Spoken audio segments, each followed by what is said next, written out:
What's going on, everybody? This is Brian Mazique, and we're talking Terence Crawford, Israil Madrimov.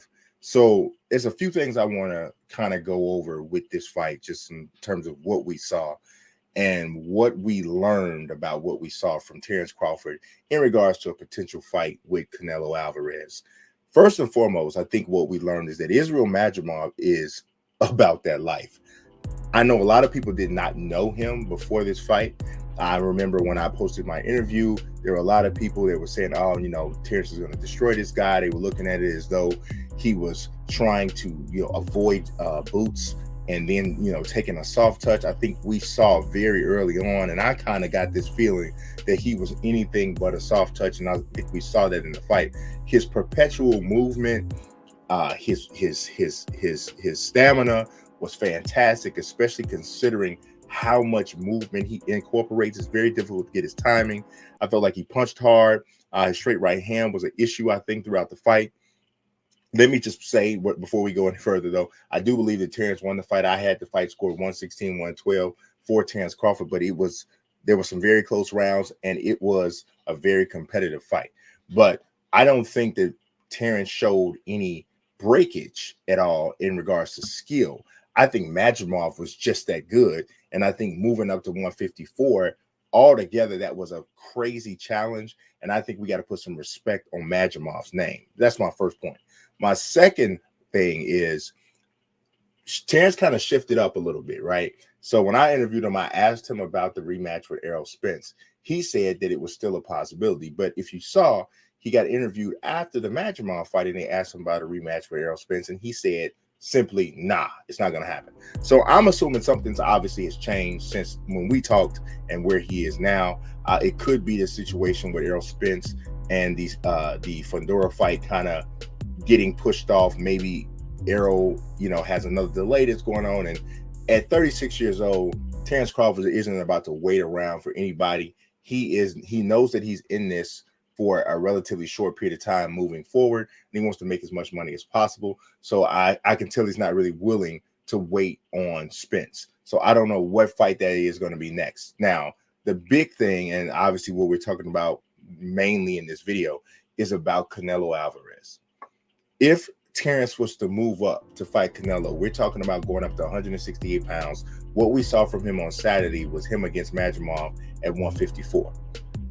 As much as I love and respect Terence Crawford, as much as I am firmly convinced that he is the best fighter of his generation, I think what we saw on Saturday was proof that might be just too tough of a challenge, right? Madrimov's a fantastic fighter. And I think, obviously, Canelo is one of the all-time greats.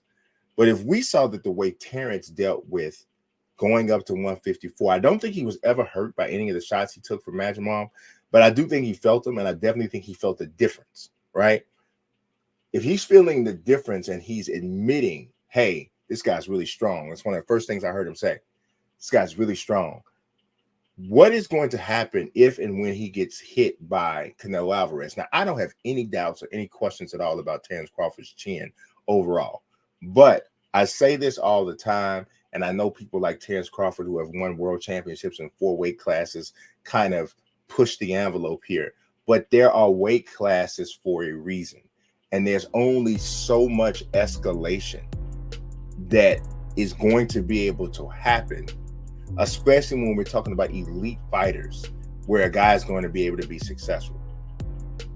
I mean, I would love to see Terence Crawford do something that special, like go up to 168 pounds, remain undefeated, literally, and put the stamp on it. Like, I'm telling you guys right now, if Terence Crawford can beat Canelo Alvarez, in my opinion, he is the greatest fighter of all time. He's definitely the greatest fighter I've ever seen. And we're talking about, and my boxing lifespan goes for over 40 years.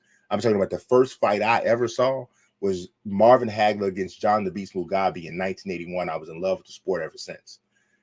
If Terence Crawford beats Canelo Alvarez, he is the greatest fighter I have ever seen. I'm talking about Roy Jones. I'm talking about Floyd Mayweather. I'm talking about Oscar De La Hoya. All of these great fighters that I've got an opportunity, Ricardo Lopez, Manny Pacquiao, all of these fantastic fighters. I would put Terence Crawford number 1 if he beats Canelo. Unfortunately, that's just something I think is going to be too tough of a challenge.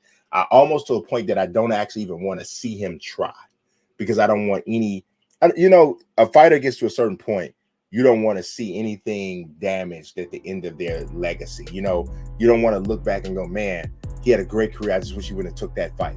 It was no reason for him to take that fight. Now, trust me, I know Terence is going to get paid crazy to fight Canelo, and Canelo obviously is going to continue to get huge paydays. And I love Canelo. Canelo's a fantastic fighter as well. But it's just something about that at the end. Do you really want to see that happen? Do you really want to see that fight? I'm saying no. You guys let me know what you think in the comments. Also, don't forget to like this video, subscribe. Up to this point, I've just been bringing you guys interviews where I decided I'm going to start dropping a little bit of just my thoughts after fights, before fights, and between fights, that whole thing.